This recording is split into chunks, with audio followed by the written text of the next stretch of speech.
Week 7, Wednesday.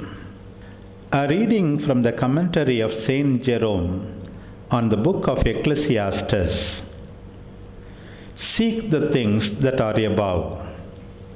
Every man to whom God has given wealth and possessions and power to enjoy them and to accept his lot and find enjoyment in his toil, this is the gift of God. For he will not much remember the days of his life, because God keeps him occupied with joy in his heart. In comparison with the man who feeds upon his wealth in the gloom of cares and hoards up perishable things with great heaviness of life, he says that man is better who enjoys his present joys. For in one case there is perhaps little pleasure in enjoyment, but in the other there is only a multitude of cares. And he gives reasons why it is a gift of God to enjoy wealth. Because he will not much remember the days of his life. If God calls him away in the happiness of his heart, it will not be in sadness, he will not be troubled by anxiety, taken away in happiness and present pleasure.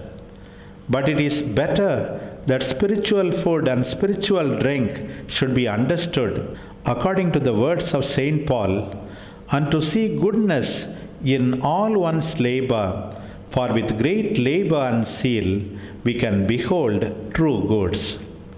And this is our task, that we should rejoice in our zeal and our labor, even though that is good. Until Christ is manifest in our life, it is not yet fully good.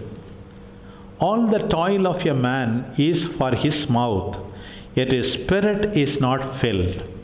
For what advantage has the wise man over the fool?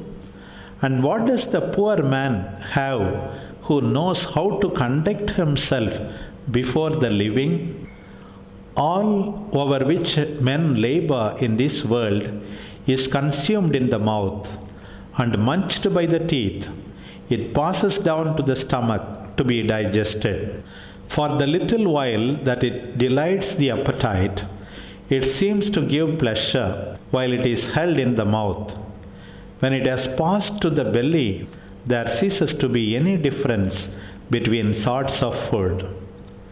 After all this, the soul of the eater is not satisfied, either because it again longs for what it has eaten, and both the wise man and fool cannot live without food, and the poor man seeks for nothing except how he can keep the organism of his pitiful body alive and not die of hunger, or because the soul gains no advantage from the refreshment of the body, and food is the same to the wise man and the fool alike, and the poor man goes where he can see wealth.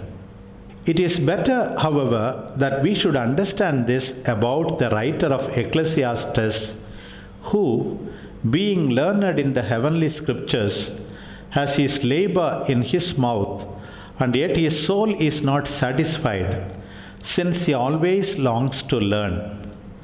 In this matter, the wise man has the advantage over the fool, that when he feels that he is poor, by poor we mean the man who is called blessed in the gospel, he hurries to find out those things which pertain to life, and he travels along that narrow, confined path which leads to life, and is poor in evil works, and knows where Christ dwells